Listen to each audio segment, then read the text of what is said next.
마가복음 1장 16절부터 20절까지 말씀으로 따라가면 은혜라는 제목으로 하나님의 말씀을 증거하도록 하겠습니다.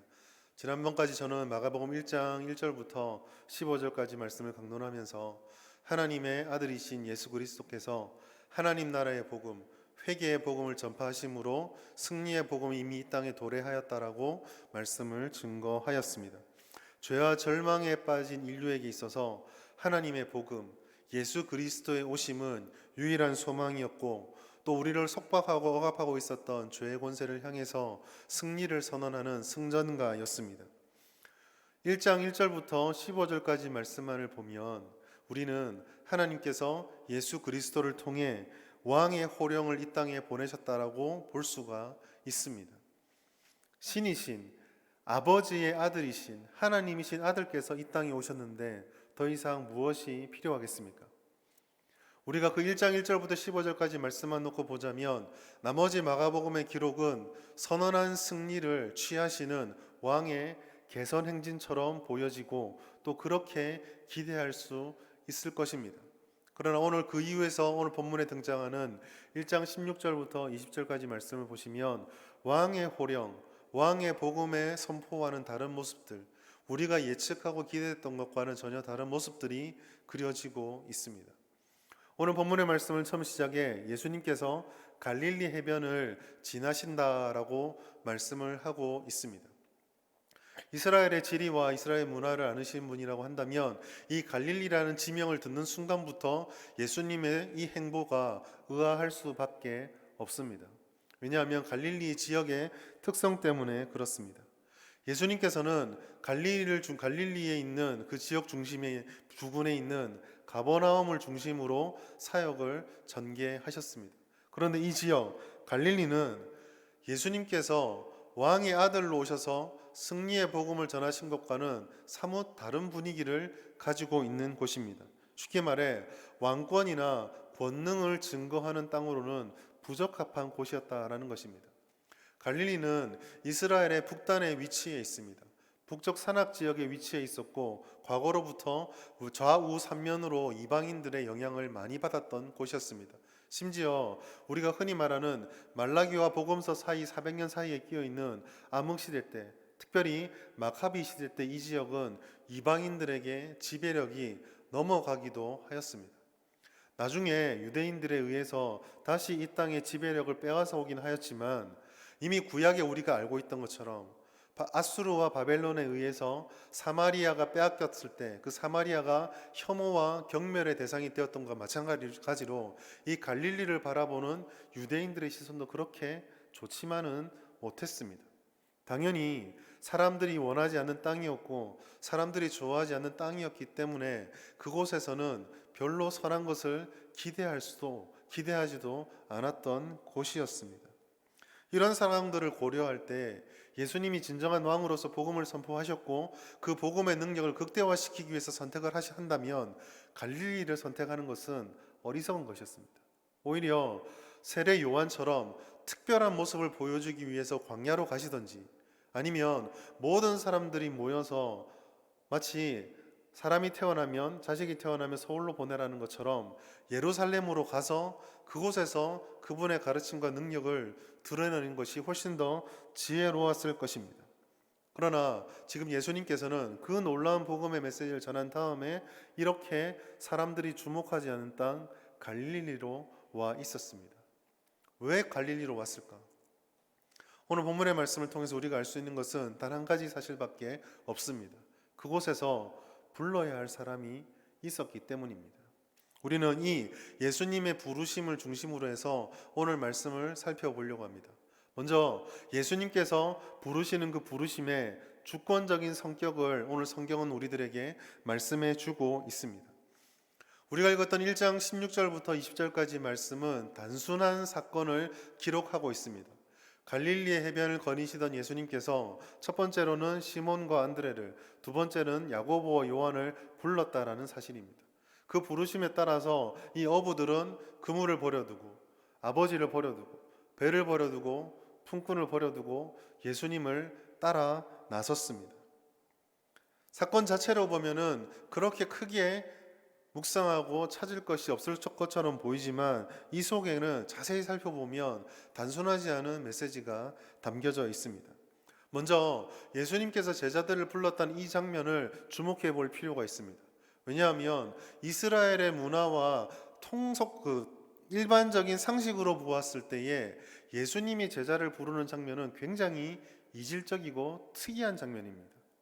당시의 일반적인 문화는 내가 누군가에게 배우고 싶은 것이 있거나 랍비라고 부르는 스승을 찾아서 스승으로 모시고 싶으면은 스승이 아니라 제자가 랍비를 선택해서 찾아갑니다. 나는 당신을 좋아하고 당신의 가르침을 배우고 싶으니 나를 제자로 삼아 주시고 우리가 함께 선생과 제자의 관계를 맺읍시다. 이게 일반적인 방법입니다. 즉 선생과 제자의 관계 맺음의 주도권이 랍비가 받아주기 때문에 랍비에게 있는 것처럼 생각할 수 있는데 그들 문화에 생각하는 주도권은 랍비가 아니라 제자들에게 있었어요. 내가 누구를 선택하고 내가 누구를 찾고 내가 누구에게 나간다. 이거는 오직 제자에게만 있었습니다. 그러나 오늘 본문은 이와 같은 일반적인 방식이 정확하게 뒤집히고 있습니다. 베드로는 예수님을 찾지 않았습니다. 야고보도 안드레도 요한도 예수님을 찾지 않았습니다. 적어도 이 마가복음상에서 이 사람들이 예수님을 찾아서 지나다니고 예수님에게 나왔던 장면은 나와 있지 않습니다. 예수님께서 이 사람들에게 찾아왔습니다. 그리고 예수님께서 이들을 불렀습니다. 이것은 마가의 의도를 그대로 표현하자면 그 어떠한 주변 상황들을 다 배제시키고 예수가 부른다, 사람들이 따라간다 라는 구도를 통해서 예수님이 부르심에 있어서 얼마나 주도적인 역할, 즉 예수님이 얼마나 주권적으로 사람들을 선택하고 부르셨는지를 우리들에게 알려주고 있다라는 것입니다. 이 주권적인 하나님의 부르심은 마가복음 1장 1절부터 15절까지 단순한 서술들 뒤에 숨어 있는 예수님의 절대성과 예수님의 유일성과 결합하면서 한 가지 사실을 우리에게 알려줍니다. 그것은 이 주권적인 부르심이야말로 대체할 수 없는 능력의 부르심이라는 사실입니다. 사랑하는 여러분, 예수님의 부르심은 그저 지나가는 누군가가 반가워서 누구야 라고 부르는 그런 부르심이 아닙니다. 예수님의 부르심에는 능력이 있습니다. 예수님의 부르심에는 권세가 있었습니다. 마가복음의 단순한 말씀 뒤에 예수님이 이렇게 제자들을 불렀을 때 이 부르심의 능력에 제자들이 반응하고 감응하는 모습들을 보여주시면서 이 능력 있는 부르심이 얼마나 중요하고 강력한 것인지를 우리에게 말씀해 주고 있습니다. 그리고 이 부르심의 능력 뒤에는 또 한 가지 중요한 사실이 담겨 있는데 예수님께서 이 어부들을 불렀다는 사실 뒤에 그 부르심의 은혜가 담겨져 있다라는 것입니다. 우리가 이 본문의 말씀을 보시면서 많은 사람들이 예수님이 어부를 불렀다, 즉 이 어부라고 하는 부름받은 대상의 직업이나 상황들에 관심을 집중합니다. 그러나 마가복음의 말씀에 보면은 이 사람이 어부다라는 소개 정도로 끝나고 있지 어부로서 살고 있는 베드로와 이 네 사람의 애환이라든지 상황에 대해서 상세하게 설명하고 있지 않습니다. 더군다나 우리가 갈릴리의 문화를 조금 살펴보시면 우리가 생각하는 것과 달리 어부들은 그렇게 불쌍한 사람들이 아닙니다. 갈릴리의 지역을 잘 살펴보시면 그 북쪽 끝에 산악지대가 끝나는 곳, 그리고 거기서부터 시작해서 광활하고 비옥한 평야가 펼쳐지는 그 접경지대에 갈릴리가 위치해 있었습니다. 그래서 갈릴리에는 올리브와 같은 농산물이 풍부했습니다. 그리고 갈릴리 호숫가를 끼고 있었기 때문에 거기서 많은 수많은 어종들로부터 상당한 양의 물고기들을 거둘 수가 있었습니다. 뿐만 아니라 갈릴리는 지중해로부터 들어오는 사람들이 내륙으로 가기 위해서, 또한 내륙에 있는 사람들이 지중해를 통과하기 위해서 반드시 거쳐야만 하는 교통의 요충지였습니다. 여기서 생산된 물고기들이 지중해를 건너서 그리스까지 전해졌었고 그리스의 문물들이 이곳을 통해서 내륙으로 전해지기도 했었습니다. 즉 갈릴리가 사람들로부터 경멸을 받았기 때문에 통치자로서의 권위나 권세는 없어질지라도, 즉 그 당시에 상류층은 아니라 할지라도 적어도 부와 물질을 소유할 수 있는 중상층을 형성하는 지역이었다라는 것이 일반적인 학자들의 의견입니다. 그리고 이러한 사실은 오늘 말씀에서도 그 흔적을 발견할 수가 있습니다. 마가복음 1장 19절부터 20절까지 말씀을 보시겠습니다. 제가 읽어드리겠습니다. 조금 더 가시다가 세베대의 아들 야고보와 그 형제 요한을 보시니 그들도 배에 있어 그물을 깁는데 곧 부르시니 그 아버지 세베대를 품꾼들과 함께 배에 버려두고 예수를 따라가니라. 아멘. 여기서 성경은 뭐라고 말하고 있습니까? 세베대 아들들 야고보와 요한은 단순한 어부가 아니라 배를 가지고 품꾼들을 고용해서 우리식으로 표현하자면 배의 소유주가 되어서 그 배에서 일할 사람들을 고용할 수 있는 상당한 부를 가지고 있는 사람들이었다라고 말씀하고 있는 것입니다. 즉 우리는 이 부르심을 바라보면서 제자들에게 너무 초점을 맞춰서는 안 됩니다. 이 불쌍한 사람들이 부름받았구나. 이 불쌍한 사람들이 예수님의 말씀에 순종하니까 사도들이 되었구나 라고 보는 것이 먼저가 아니다라는 것이죠. 우리는 예수님의 부르신 그 자체에 오롯이 모든 관심과 모든 우리의 초점을 맞추어야 합니다. 일방적인 선택. 어부들은 아무것도 하지 않았습니다. 그들은 자신들이 뭐가 필요한지도 몰랐습니다. 심지어 예수님이 정말 자신들에게 필요할까 하고 심각하게 고민하지도 않았습니다. 그저 예수님이 오셨습니다. 부르셨습니다. 그 부르심이 오늘날 우리와 모든 성도들을 교회와 이 땅의 하나님의 백성으로 살아갈 수 있게 만들어주신 능력이 되었던 것입니다. 더 나아가서 이 부르심은 그냥 부르심으로 끝나는 것이 아니라 우리를 변화시키는 능력이 있다라고 말씀하고 있습니다. 예수님의 부르심은 그 자체에 순종과 변화를 불러오는 능력이 있습니다. 그리고 이것이야말로 우리가 늘상 입술에 버릇처럼 이야기하였던 복음의 진정한 능력입니다. 오늘날 우리들에게 무엇보다 필요한 것이 있다면 바로 이와 같은 예수님의 부르심, 복음의 능력에 대한 철저한 신뢰입니다.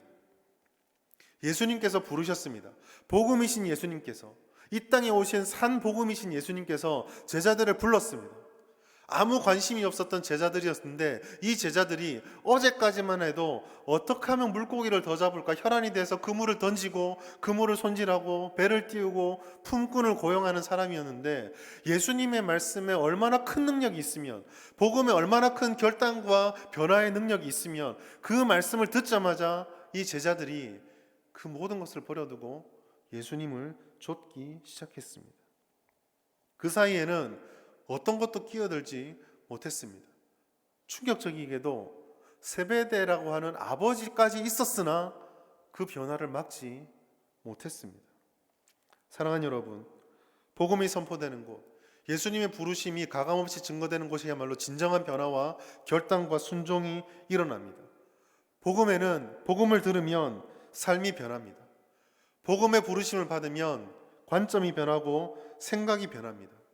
복음이 우리의 심령이 새겨지고 하나님의 부르심이 우리의 심령을 천둥처럼 울리면 우리 안에 진정한 회심이 일어납니다. 그것은 반복되고 습관되는 프로그램이라든지 다른 어떤 것으로 대체할 수 없는 절대적인 능력이요 힘입니다. 오늘날 우리들에게 필요한 것은 이와 같은 복음의 능력을 회복하는 것입니다. 복음을 증거할 때마다, 하나님의 말씀을 전파할 때마다, 사람들에게 하나님에게 소개할 때마다 우리의 마음속에 과연 이러한 확신이 있습니까? 우리를 변화시키고 우리를 하나님의 자녀로 삼으셔서 이 땅 가운데 예배하게 만드셨던, 나도 누구보다 못난 죄인이고 나도 누구보다 완악하고 나도 누구보다 목이 고든 자이지만 이렇게 예배의 자리로 올 수 있게 만드셨던 하나님의 그 절대적인 능력을 신뢰하며 우리는 복음을 따라 살고 복음을 전하고 있습니까? 말씀을 전하면서 우리가 믿고 우리가 사랑한 예수님을 소개하면서 우리 마음 한구석에 될까? 라고 의심하고 있지는 않습니까? 이게 전부일까? 더 나아가서 이 예수님의 부르심에는 예수님의 목적이 우리의 삶의 목적이다라는 것도 포함하고 있습니다. 말씀 먼저 같이 읽어보도록 하겠습니다. 마가복음 1장 17절입니다. 같이 읽겠습니다. 시작. 예수께서 이르시되 나를 따라오라. 내가 너희로 사람을 낚는 어부가 되게 하리라 하시니. 아멘. 예수님께서는 이들에게 와서 주권적으로 부르시면서 그저 불러놓고 그냥 불렀어 라고 하지 않으셨습니다.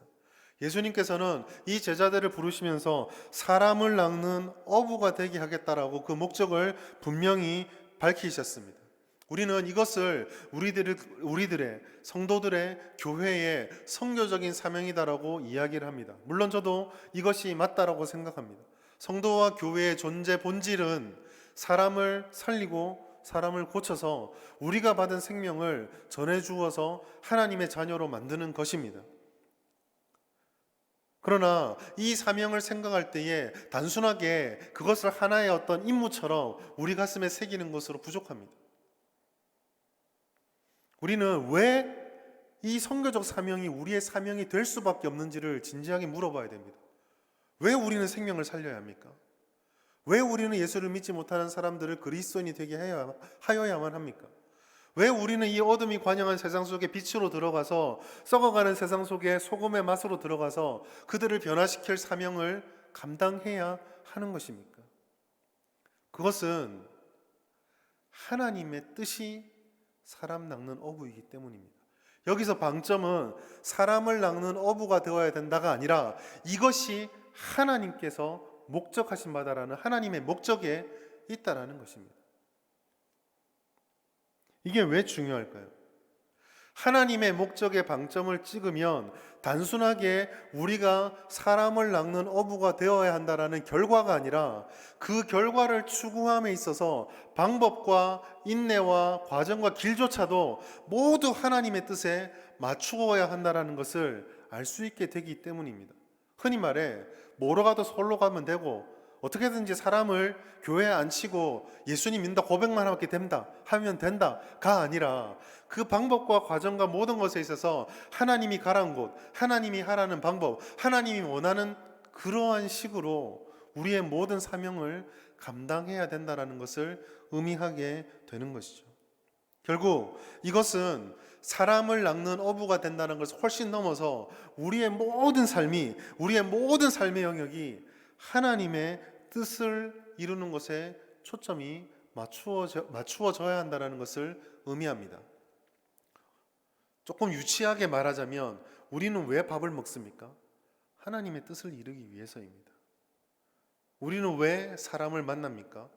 하나님의 뜻을 이루기 위해서입니다. 우리가 왜 우리 집 앞에 있는 슈퍼마켓에 가서 저 가게에서 하필이면 물건을 사야 합니까?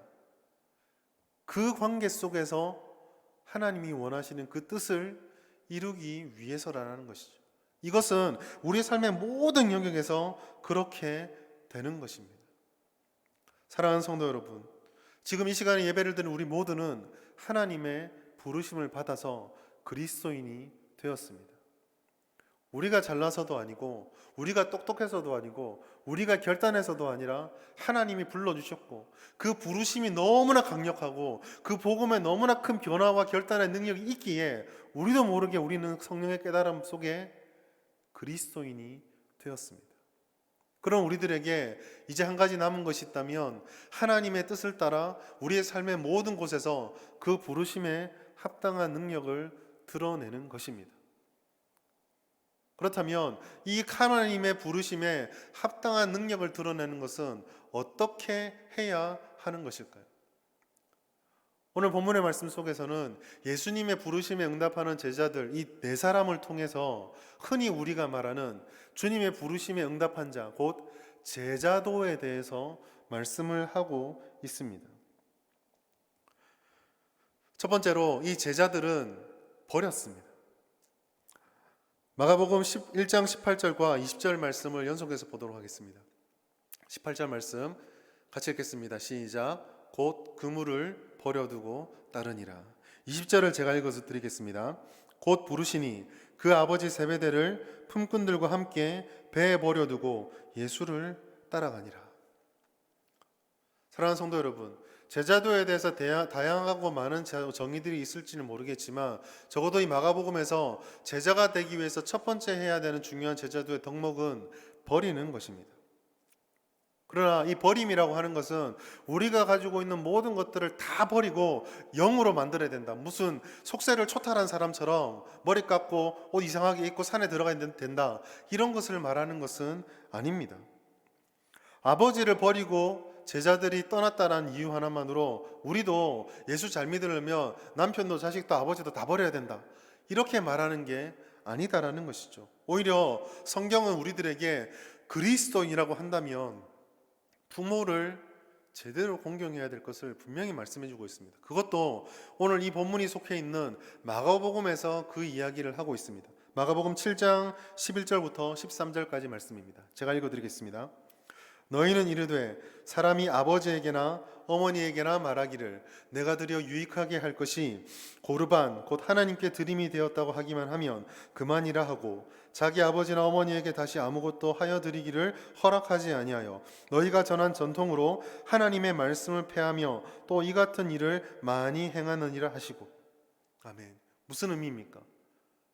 자기가 부모에게 마땅히 해야 될 의무와 공개해야 될 것들이 있는데 불구하고 이것이 아까운 나머지 하나님께 드렸다, 아니면 혹은 신앙적인 결단일 수도 있겠지만 내가 하나님께 드렸으니 부모를 공개할 의무에서 자유롭다라고 말하는 것이 하나님 볼 때는 악하고 가증하다라는 것입니다.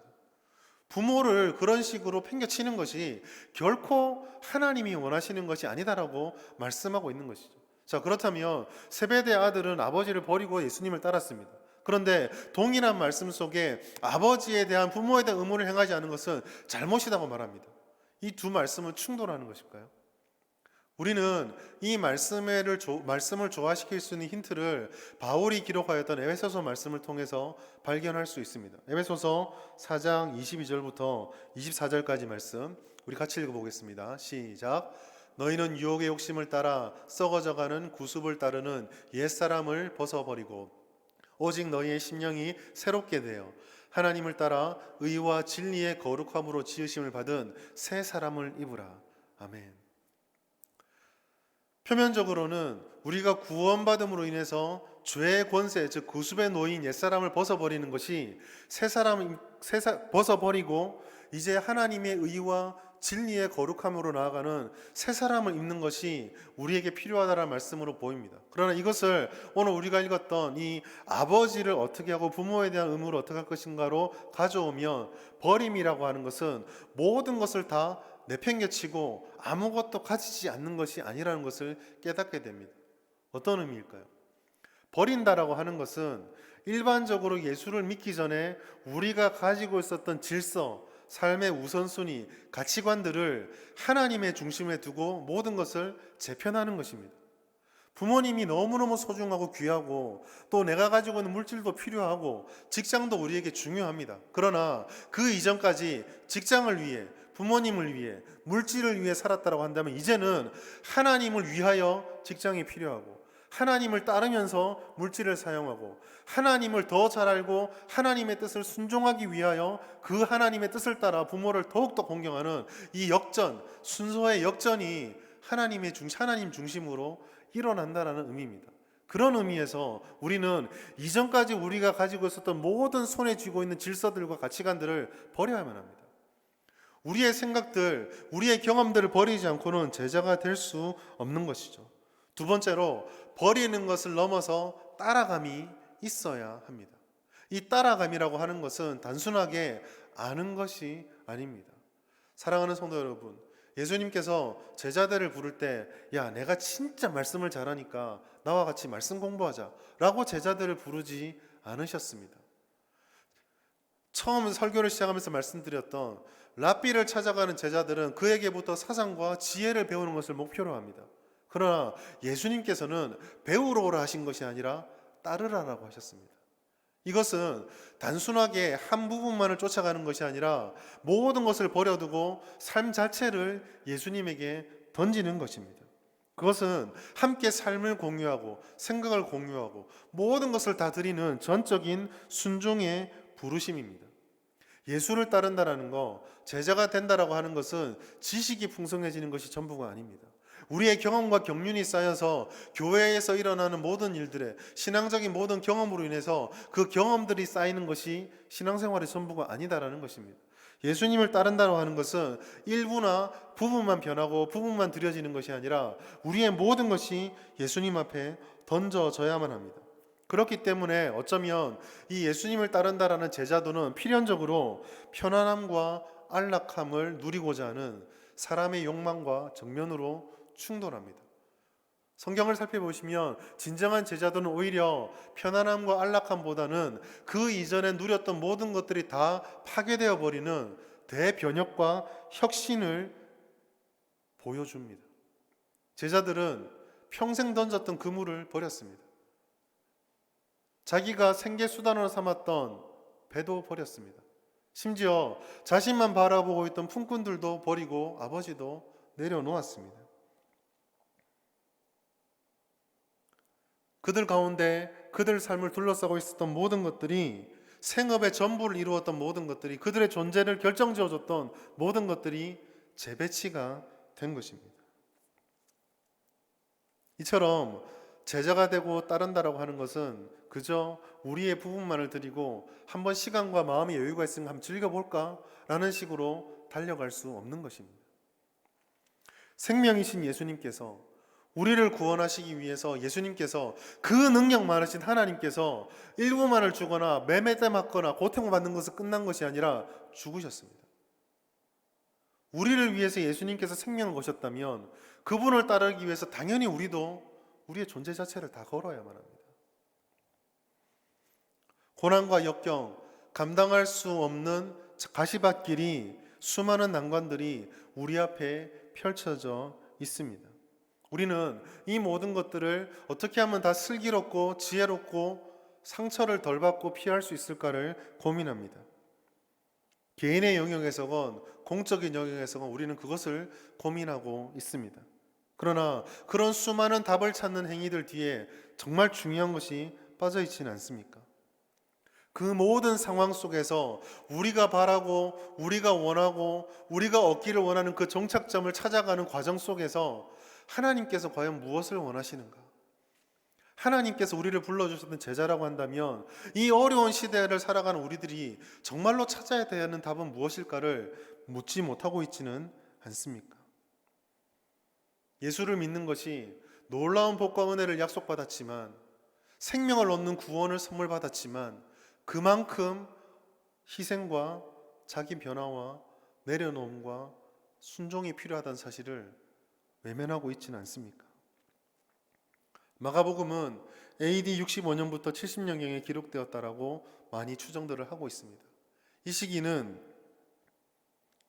로마의 예루살렘 공격이 있었던 AD 74년 직전입니다. 그리고 예루살렘 성전이 이 시기에 파괴가 되었습니다. 하나님을 믿는 신앙 공동체였던 이스라엘이 자신들의 믿음과 제사의 중심지였던 성전이 파괴되는 것을 눈으로 보며 그들의 신념과 삶의 모든 기대들이 산산이 부서지는 경험을 하고 있을 때입니다. 하나님의 나라가 오기는커녕 하나님의 나라가 완전히 풍지박살이 나는 것을 보는 것만 같았을 것입니다.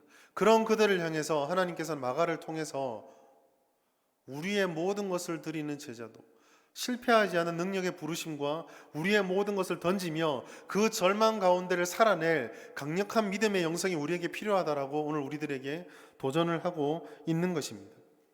예수님의 부르심은 실패하지 않는 능력입니다.